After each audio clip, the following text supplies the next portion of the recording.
comments across social media about our new tow rig, whether it's on Instagram or YouTube or on Facebook. So figured I'd take a minute on this trip. We got about an hour-long drive to kind of give you some lowdown on the old truck.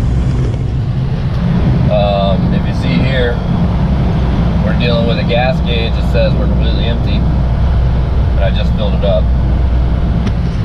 So the truck was originally a 200-inch wheelbase cabin chassis truck. This is an F550. The cabin chassis means that it would have had like a flatbed or a dump bed or a box bed or a utility bed. You know, it had something different than a standard pickup truck bed. So what's happened is along the way somewhere, someone decided to put a pickup truck bed on it. And to do so, they have to shorten the cabin chassis frame, which was 200 inches, to I think it's 176, something like that. 172, 176, whatever it is. And so to do that, they cut the frame, they removed the rear gas tank, because in the cabin chassis trucks, the fuel filler neck is actually at all the way at the aft of the truck. It's all the way at the back, all the way up. And basically, they have to remove that aft gas tank and to make way for the truck bed. So they roll the rear axle, gets rolled forward like 8 or 10 inches, something like that. You have to build some custom bracketry to take the truck bed. So just a lot of modifications. Well, anyway, all that just to say that this truck now has an auxiliary fuel tank, which you may or may not be able to see back there. And you know, that's like a 40 or 50 gallon auxiliary fuel tank that holds diesel. Well, we've been having issues with the auxiliary fuel tank, leaking and all sorts of other stuff going on with that. So we've just been trying to run the gas tank underneath the truck, the one that's in the front, which basically is right beneath, there's a clean E-Series. It's basically right beneath the bed of the truck and the rear doors. So I think it's like a 20 gallon tank or something like that. I just filled it up. Let's see how much gas we put in it. I think it was 14.4 gallons. Yeah, it said we had a quarter tank and it took 14.4 gallons. So like I said, I think it's like maybe like a 20 gallon tank. Anyway, moral of the story is when you fill that tank up, it reads that it's empty. The gauge is super temperamental, and every once in a while it'll start reading accurately and then it won't. Used truck problems, right? So one of the other things is the coolant gauge there on the bottom right, for lack of a better term, is also lazy and intermittently works.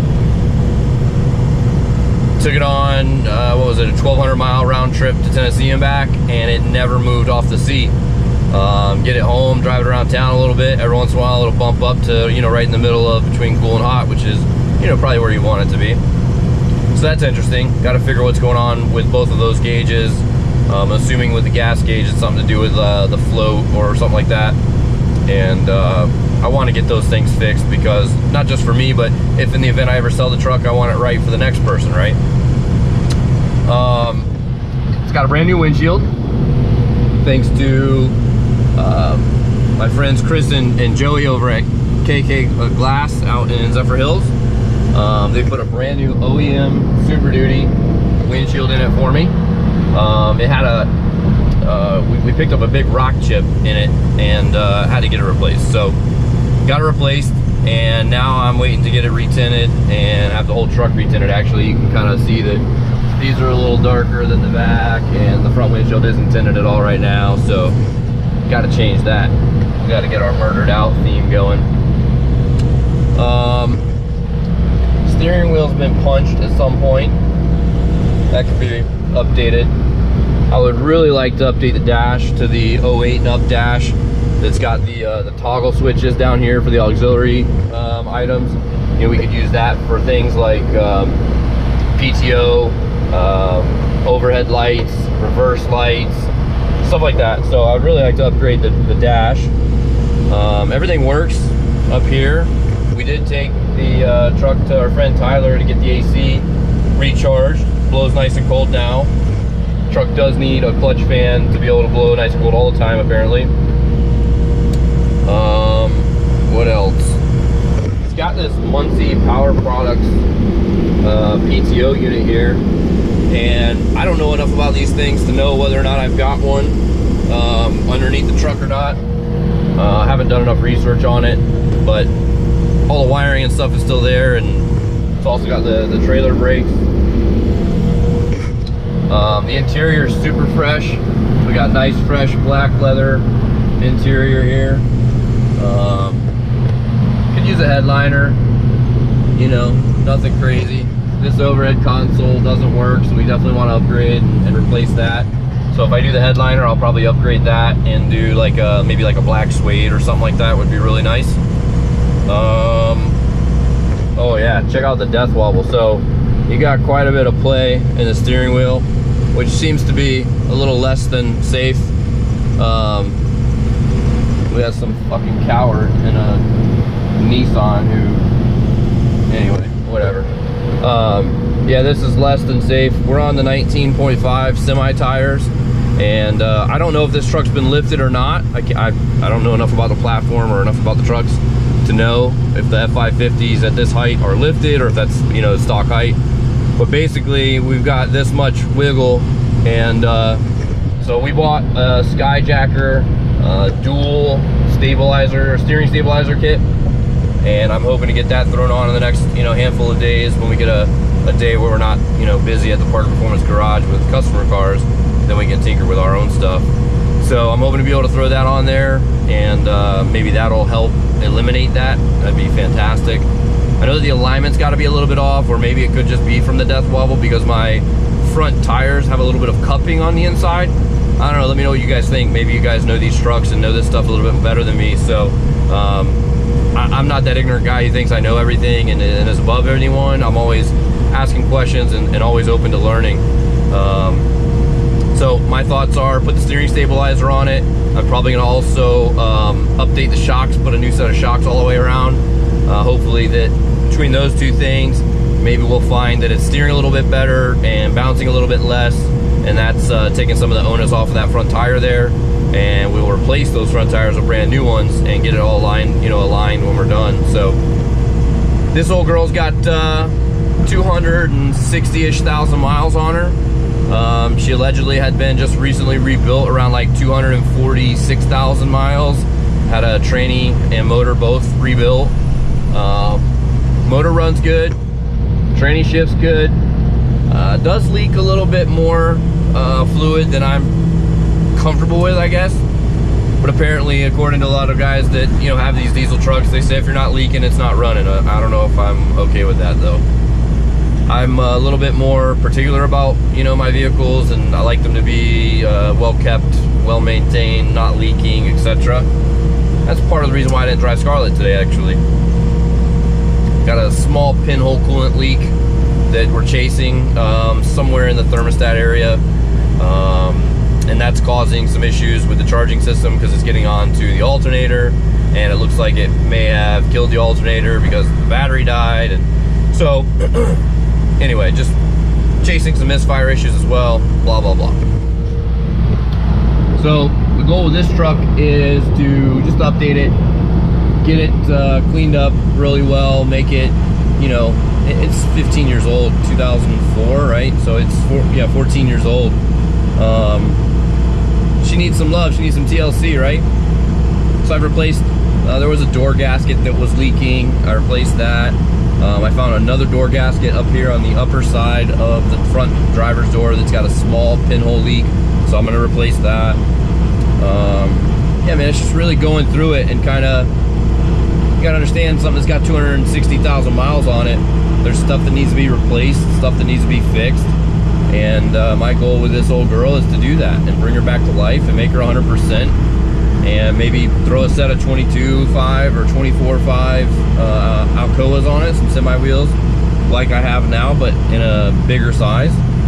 So drop a message below if you might be interested in buying the 19.5s. The tires in the back are fantastic. The tires in the front, like I said, do have that little bit of cupping on the front. But that's it, man. We've got a couple of things here at the garage ready to rock and roll. We got some smoked cab lights, so I do want to kind of black this thing out. I want to have black and chrome be the theme. So I got some smoked cab lights that go across the front. I've got the smoked dually bed markers that go on the hips for the dually. We got the smoked third brake light with an LED in it. We got the black headlight housings from the Harley Davidson with an LED strip in those as well. What else did we get? We got some rocker, side rocker panel protectors so that when you get in and out of the truck, you don't scratch the truck up. We got those. Got a little tailgate assist thing where you let the tailgate down. It's got the hydraulic on it, kind of like with the hood. I thought that was kind of cool. It was cheap. It was like 26 bucks. And let's see, what else did we get for it? I've got my MiDiablo sticker that's got to go on the front windshield. We got Nathan West at Harry Plotter Designs doing the chrome and reflective Parker Performance decals down the side, both sides. We just had CJ Wright from Righteous Detailing hook us up with a fantastic freaking cut and polish on this thing. It had been repainted at some time, and it's like, you know, a 5-foot paint job, right? Looks good from, you know, less than 5 feet away, but it just hadn't been, you know, polished or buffed or brought to life. So CJ came over and did like a 2 or 3 step process on it just to bring it back to life, and man, did it make this thing shine. Super impressed with how it came out. Super happy with, you know, everything that CJ does for us all the time. So now that that's all done and the truck's all clean, it's a perfect slate for Nathan to come and drop the Parker Performance logos down the side. So we're gonna try and get that scheduled in the next week or two. I think he's done cutting the logos if I'm not mistaken. But stay tuned for that, because that's gonna be really cool. You'll be able to see the chrome, and then at night, if you can't see the chrome, you'll see the reflective, kind of like how the cops have the reflective stuff on their car. So that's kind of exciting for me. I've never done any reflective stuff before. I'm gonna try and do the 08 and up square body mirrors. Also gonna try and do the 08 and up bed and tailgate. We'll see how that plays out. Still looking for an 08 and up rear bumper and front bumper. So anyway, just going through it, man. Figured we'd take a minute. Like I said, we've got an hour-long drive here, so I figured it'd take, you know, 10-15 minutes and kind of give you guys a monologue update of what's up with the F550 and what we're doing with it. You know, the goal here is to have a reliable, safe, functional, sexy-looking tow rig that we can throw any of our S550s on, whether it be ours or a customer's car, show up to car shows with, and car meets with, and races with, and have a good time. And also I needed a daily driver now that Scarlett's, you know, gonna pretty much go full race car. So anyways, that's a wrap for in here. For now, we're going to continue our drive to the Quaker Steak and Lube pre-meet for Cletus and Cars. So we'll see you there. As you guys can see, we have an auxiliary tank in the back. Now, when we were using this auxiliary tank, it was leaking diesel from the top. So we stopped using it and capped the auxiliary tank off here with a screw and a zip tie. Now, the issue is the auxiliary tank is no longer being used, which, if you know how or why it may have been leaking, because if you look here, the line kind of just snapped off. Can I zoom in on that? Yeah, you can see right there how the fitting broke and how it's covered right there. So here's my question. We are using the tank that's underneath the vehicle, but ever since this happened, the primary tank feels like it's getting, like there's air in the fuel line, and you have to prime it a lot more than usual. If there's any correlation between us messing with this and the primary tank also having issues. For example, like I don't know if there's air coming in here, and even though we're saying we're on the primary tank, the secondary tank still supplies fuel. I don't know, but if you guys know anything about this, let us know in the comment section, please and thank you. Replicate the way it was built on the factory side. So the first thing you're gonna do, actually when you get it, you're gonna have this retaining clip will be on here. You need